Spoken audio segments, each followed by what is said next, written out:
بشیر مدینے کی گلیوں سے گزرا، جس نے سنا سر و سینہ پیٹتا ہوا گھر سے باہر آ گیا۔ بشیر محلہ بنی ہاشم میں پہنچا، تفصیلات مجھے بیان نہیں کرنی ہے، مجھے کہیں اور لے جا کر اس عبادت کو تمام کرنا ہے۔ عزیزو جب محلہ بنی ہاشم میں پہنچا تو پھر محلہ بنی ہاشم میں عباس کی ماں کو یہ اطلاع ہوئی، قریب بلا لیا، قریب بلایا عباس کی ماں کو، عباس کی سنانی بشیر نے دے دی۔ اجرکم اللہ۔ بس عزیزو بشیر اپنی ذمہ داری پوری کر چکے۔ پوچھا شہزادی نے، بشیر اتنا بتا دے یہ کارواں رکا کہاں ہے؟ کہا پشت مدینہ پر، پشت مدینہ پر۔ کارواں کو لے کر کارواں کے قریب ام البنین محمد حنفیہ سب آ گئے، اور جب سب آ گئے نا تو پھر ایک دوسرے کے چہرے دیکھنے لگے۔ اللہ رے غربت سید سجاد چچا آ کر آواز دیتے، شیخ میں نے سنا ہے کہ میرا بھتیجا کربلا سے آیا ہے۔ شیخ تو جانتا ہے میرا بھتیجا کہاں ہے؟ سید سجاد طرف گئے، چچا نہیں پہچانا، میں ہی تو عابد ہوں، میں ہی تو حسین کا بیٹا ہوں۔ بس جیسے ہی محمد حنفیہ نے چاہا اپنے گلے سے لگا لے، چچا تھوڑا پیچھے ہٹ جائیں، کیا میرے لال اس لیے خفا ہو کہ میں تمہارے باپ کی نصرت کو نہ جا چکا؟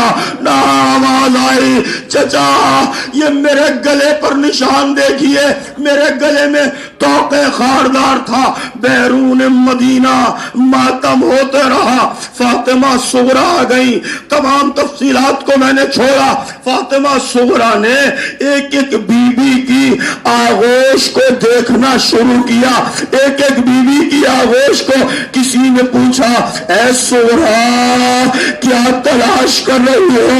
آواز دیتی ہے، بوبی اماں میرا بھیا اصغر بھی تو آپ کے ہمراہ گیا تھا۔ اب عزیزو کوئی کہے تو کیا کہے، جواب دے تو کیا دے، رباب کو غش آ گیا۔ سکینہ تیرا بھائی تیر جفا سے مارا گیا۔ اجرکم اللہ۔ اب محمد حنفیہ کی پیشوائی میں یہ قافلہ داخل مدینہ ہوا چاہتا ہے، مدینے میں داخلہ کرنا چاہتا ہے۔ مدینے میں داخل تو ہو گیا، لیکن زینب نے آواز دی، بھائی محمد حنفیہ پہلے ہم ماں کے مزار پہ جائیں گے، بھائی کی لات پر جائیں گے، نانا کے روزے پر جائیں گے۔ ماں کی لات پر پہنچی، اماں تیرا چمن تاراج ہو گیا، اماں تیرا حسین مارا گیا، اماں ہم لٹ کے آ گئے۔ جس عراق کا نام سن کر آگ گریا کرتی تھی، اس عراق سے زینب لٹ کر آ گئی۔ اجرکم اللہ۔ بھیا حسن کی لہت پر پہنچی، آواز دی، بھیا حسن تیرا قوت بازو کھو کر آئی ہوں، اے بھیا حسن میرا ماجایا مارا گیا، میرا سہارا مارا گیا۔ اب عزیزو اب روایت کہتی ہے زینب اب نانا کے مزار پر پہنچی۔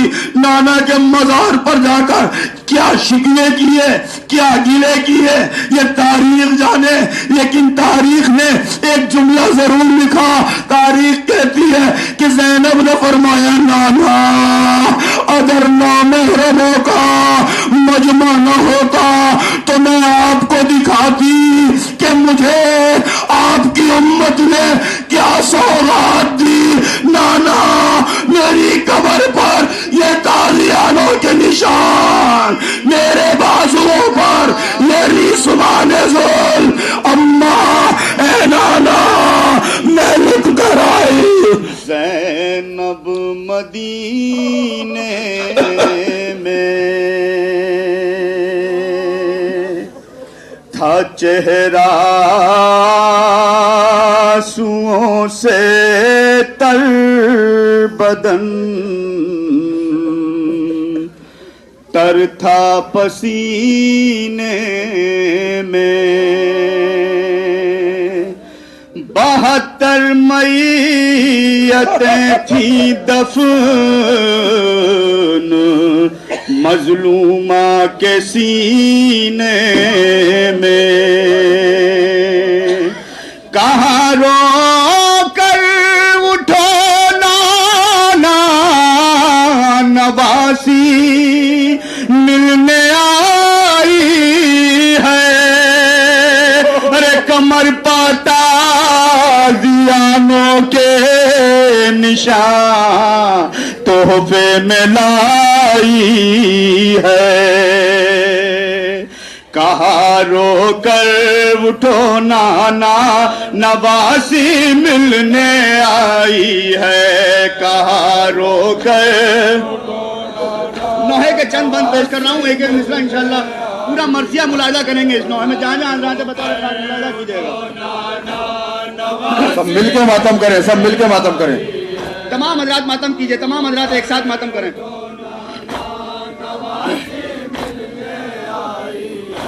کمر پاتا زیانوں کے نشان تحفے میں لائی ہے بند ملاحظہ کیجئے گا حضور مجھے بچھڑے ہوئے تم سے زمانہ ہو گیا نانا رے میرا سب کربلا میں قتل کنبا ہو گیا نانا خبر تو ہوگی کہ عاشور کو کیا ہو گیا نانا بتاؤں کیا تمہیں منظر جو ان آنکھوں نے دیکھا ہے ارے تھا کتنا کند وہ خنجر جو ان آنکھوں نے دیکھا ہے کہا رو کر اٹھو نانا نواسی ملنے آئی ہے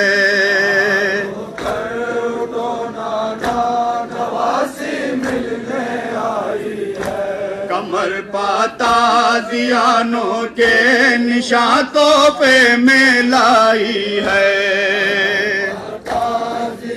یہ بند ملاحظہ کیجئے گا کھڑی تھی سامنے میں اور گلا بھائی کا کٹتا تھا میرا ماں جایا پیاسا تھا دھواں خنجر سے اٹھتا تھا یہ منظر میں نے خود نانا انہی آنکھوں سے دیکھا تھا گلوئے خشک پا خنجر بڑی مشکل سے چلتا تھا ارے دہتی ریت پا بھائی میرا کروٹ بدلتا تھا کہا رو کر اٹھو نانا نواسی ملنے آئی ہے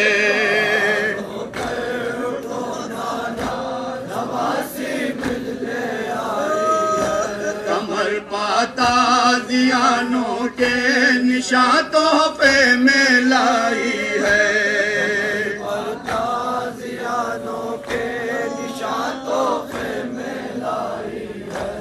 کھڑی تھی سامنے میں اور گلا بھائی کا کٹتا تھا میرا ماں جایا پیاسا تھا دھواں خنجر سے اٹھتا تھا یہ منظر میں نے خود نانا انہی آنکھوں سے دیکھا تھا گلوئے خشک پا خنجر بڑی مشکل سے چل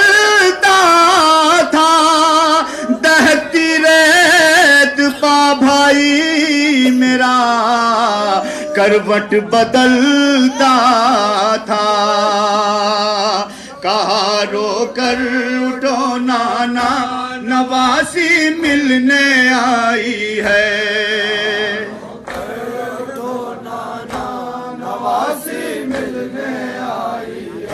کمر پاتا زیانوں کے نشاتوں پہ میں لائی ہے دو تین بند ملاحظہ کیجیے گا دیار شام کوفہ میں سر ننگے گئی نانا تماشا گیر تھے سب کوئی بھی ان میں نہ تھا اپنا ستمگاروں نے زنجیروں میں تھا بیمار کو جکڑا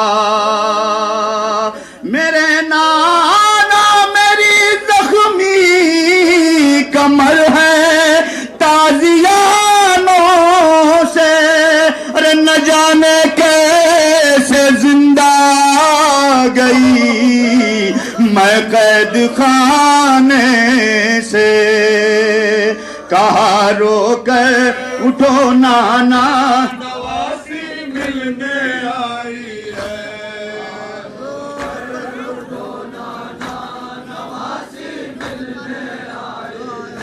کمر پاتا زیانوں کے نشاتوں پہ میں لائی ہے آخری بند سنیے جناب سکینہ کے لیے پیش کر رہا ہوں بطور خاص ملاحظہ کیجیے گا یہ بند خاص طور سے تمام حضرات ملاحظہ کیجیے گا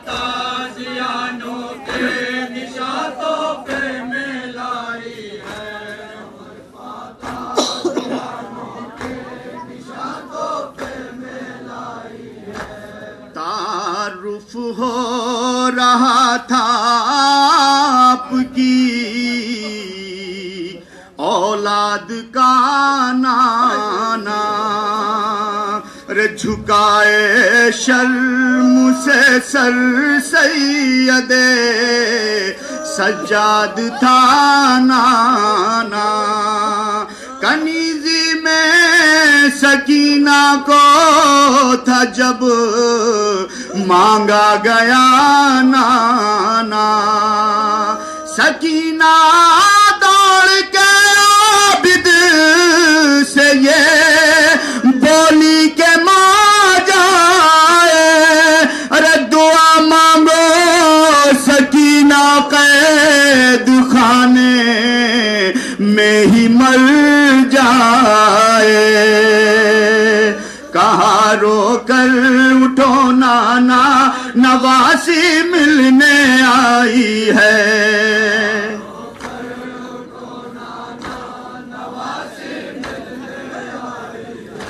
کمر پاتا زیانوں کے نشاتوں پہ میں لائی ہے